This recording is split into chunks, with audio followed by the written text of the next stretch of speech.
നമ്മളുടെ ജീവനക്കാരുടെ ആത്മാഭിമാനം ഉയർത്തിപ്പിടിച്ചതിൻ്റെ 7ാം വാർഷികമാണ്.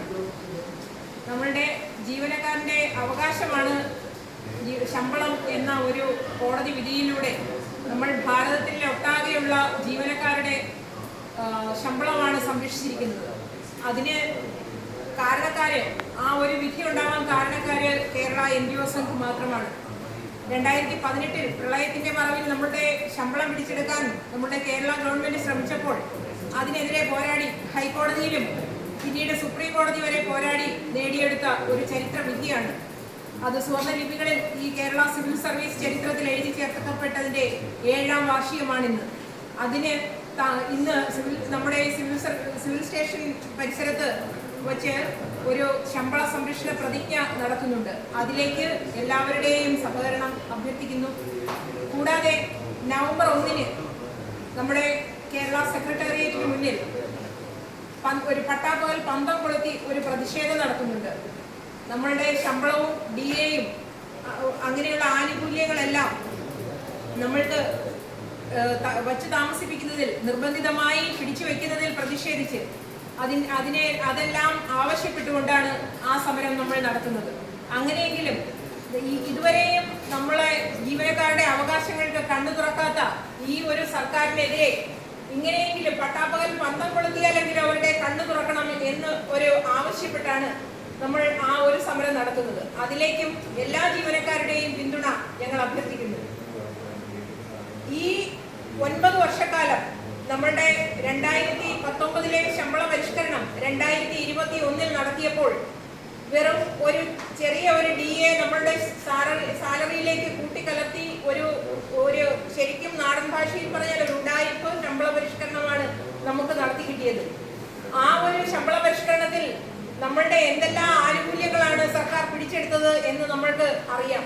കാരണം ഇപ്പൊ പുതുതായി കയറിയവർക്ക് നമ്മൾ എന്തെല്ലാം ആനുകൂല്യങ്ങളായിരുന്നു അനുഭവിച്ചുകൊണ്ടിരുന്നത് എന്ന് അറിയില്ലായിരിക്കാം, ഒരുപക്ഷെ അറിയില്ലായിരിക്കാം. എങ്കിലും KSR പഠിച്ചിട്ടുള്ള അല്ലെങ്കിൽ വായിച്ചു നോക്കിയിട്ടുള്ള എല്ലാ ജീവനക്കാർക്കും അറിയാം നമ്മൾ എന്തൊക്കെ ആനുകൂല്യങ്ങളായിരുന്നു ഓരോ ശമ്പള പരിഷ്കരണത്തിലും നമ്മൾക്ക് നേടിക്കൊണ്ടിരുന്നത് എന്ന്.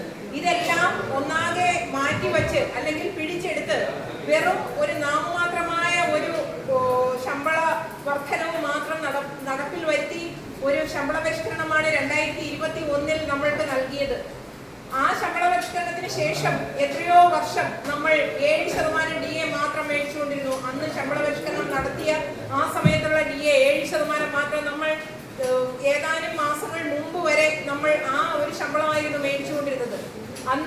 അന്ന് മുതൽ 2021 ശമ്പള പരിഷ്കരണം തന്നപ്പോൾ മുതൽ കേരള NGO സംഘ് നിരന്തരം സമര പ്രക്ഷോഭങ്ങളിലും സമരമാർഗങ്ങളിലുമായിരുന്നു. നമ്മൾക്ക് അവകാശപ്പെട്ട ആനുകൂല്യങ്ങൾ, പിടിച്ചുവെച്ച ലീവ് സറണ്ടർ, ഇതെല്ലാം നമ്മൾക്ക് നൽകണമെന്ന് പറഞ്ഞ് കേരള NGO സംഘ് മാത്രമായിരുന്നു സമരമുഖത്ത് ഉണ്ടായിരുന്നതും ഇപ്പോൾ തുടരുന്നതും.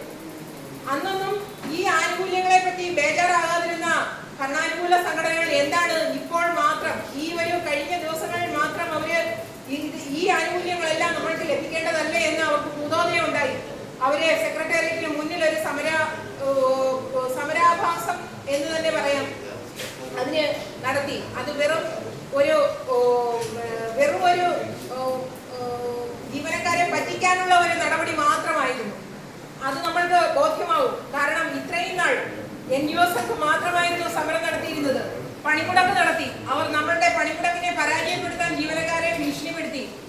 പണിമുടക്കിൽ പങ്കെടുക്കുകയാണെങ്കിൽ അവർക്ക് സ്ഥലം മാറ്റം വരുമെന്ന് ഭീഷണിപ്പെടുത്തി. അങ്ങനെ ജീവനക്കാരെ ഈ സമരം ഈ പണിമുടക്ക് നമ്മളുടെ പണിമുടക്ക് പൊളിക്കാനായി അവര് ഒരുപാട് പരിശ്രമിച്ചു. എന്തിനു വേണ്ടി? ജീവനക്കാരുടെ സംഘടന ജീവനക്കാർക്ക് മാത്രമായിരിക്കണം, അല്ലാതെ രാഷ്ട്രീയ ആനുകൂല്യത്തിന് വേണ്ടി ആയിരിക്കരുത്. അവര് ആ രാഷ്ട്രീയ ആനുകൂല്യത്തിന് വേണ്ടിയാണ് അവര് ദേശാഭിമാനി പത്രത്തിന്റെ പ്രചാരകരായി നടക്കുന്നു. എന്തിനു വേണ്ടി? നമ്മൾ ജീവനക്കാർക്ക് എന്താണ് അതിന്റെ പ്രയോജനം? ഈ ദേശാഭിമാനി പത്രം കൊണ്ട് നമ്മൾക്ക് എന്താണ് പ്രയോജനം? നമ്മൾക്ക് വേണ്ടി ഒരു വാചകം ആ ദേശാഭിമാനി പത്രത്തിന് ഈ ജീവനക്കാർക്ക് വേണ്ടി ഒരു വാക്ക് വരുമോ? ജീവനക്കാരുടെ അവകാശങ്ങൾ കൊടുക്കണം എന്ന് ഈ ദേശാഭിമാനി പത്രത്തിൽ ഒരു വാചകം അവർ എഴുതിയിട്ടുണ്ടോ? നിങ്ങൾ ആരെങ്കിലും വായിച്ചിട്ടുണ്ടോ? പോട്ടെ. അതുപോലെ നമ്മളുടെ മെഡിസെപ്പിന് വേണ്ടി കഴിഞ്ഞ മാസം വരെ നമ്മൾക്ക് 500 രൂപ വീതം നമ്മളുടെ ശമ്പളത്തിൽ കിട്ടുമായിരുന്നു. ഈ ഓഫീസിൽ എത്ര പേർക്ക് കിട്ടിയിട്ടുണ്ട് ഈ മെഡിസെപ്പിന്റെ ആനുകൂല്യം? പൂർണ്ണമായി കിട്ടിയെങ്കിൽ തന്നെ അത് പൂർണ്ണമായി കിട്ടിയിട്ടുണ്ടോ? 500 രൂപ വീതം നമ്മളുടെ ശമ്പളത്തിൽ നിന്ന് പിടിക്കുന്നു. ഒരു വീട്ടിലെ 2 പേര് ജീവനക്കാരായിട്ടുണ്ടെങ്കിൽ അവര് 1000 രൂപയാണ് മാസം ഒരു മെഡിസെപ്പിന് വേണ്ടി ചെലവാക്കുന്നത്. അതിന്റെ എത്ര രൂപ നമ്മൾക്ക് ആനുകൂല്യമായി കിട്ടുന്നുണ്ട്? മെഡിസെപ്പിന് നിങ്ങൾക്ക് ആർക്കെങ്കിലും 1 രൂപ നിങ്ങൾക്ക് കിട്ടിയിട്ടുണ്ടോ? അല്ലെങ്കിൽ ഒരു ആനുകൂല്യം പൂർണ്ണമായി കിട്ടിയിട്ടുണ്ടോ? നമ്മുടെ ചികിത്സാ ചെലവുകൾ ഇതെല്ലാം നമ്മൾ ചിന്തിക്കേണ്ടതാണ്. നമ്മളുടെ അടുത്ത് ഇവർ വരുമ്പോൾ ചോദിക്കേണ്ടതാണ്. നമ്മളുടെ ജീവനക്കാരുടെ സംഘടനയാണ് നിങ്ങളെങ്കിൽ, ജീവനക്കാർക്ക് വേണ്ടിയിട്ടാണ് നിങ്ങൾ ശബ്ദിക്കുന്നതെങ്കിൽ, പ്രവർത്തിക്കുന്നതെങ്കിൽ ഇതിനെല്ലാം നിങ്ങൾ മറുപടി പറയണം എന്ന്. നമ്മൾ ജീവനക്കാരുടെ അവകാശമാണ് അത് ചോദിക്കേണ്ടത്. അത് നിങ്ങൾ ചോദിച്ചിരിക്കണം. എങ്കിൽ മാത്രമേ പൂർണ്ണമായ ഒരു ജീവനക്കാരൻ ആവുകയുള്ളൂ. നമ്മളാരും വെറുതെ വന്നവരല്ല. ഗവൺമെന്റിന് വേണ്ടി ഗവൺമെന്റ് നടത്തുന്ന പരീക്ഷ പാസ്സായി വന്നവരാണ് ജീവനക്കാർക്ക് വേണ്ടി. ഗവൺമെന്റിന്റെ വിവിധങ്ങളായ പ്രവർത്തനങ്ങൾ ജനങ്ങൾക്ക് എത്തിക്കാൻ വേണ്ടി ജോലിക്കാരായി നമ്മളെ തെരഞ്ഞെടുത്തതാണ്. അപ്പോൾ ശമ്പളം നൽകേണ്ട ചുമതലയും ഗവൺമെന്റിനാണുള്ളത്. ആ ഉത്തരവാദിത്വത്തിൽ നിന്ന് ഗവൺമെന്റ് പിന്നോക്കം പോകുമ്പോൾ അത് ചോദ്യം ചെയ്യാനുള്ള ആർജവം നമ്മൾ കാണിക്കണം. ആ ആർജവമാണ് കേരള NGO സംഘ് പ്രകടിപ്പിക്കുന്നത്, ഇപ്പോൾ നടത്തിക്കൊണ്ടിരിക്കുന്നത്. ആ ഒരു പ്രവർത്തനത്തിന് നിങ്ങളുടെ എല്ലാം പിന്തുണ ഉണ്ടാകണമെന്ന് അഭ്യർത്ഥിച്ചുകൊണ്ട് ഞാൻ എൻ്റെ വാക്കുകൾ നിർത്തുന്നു. ജയ് ഹിന്ദ്.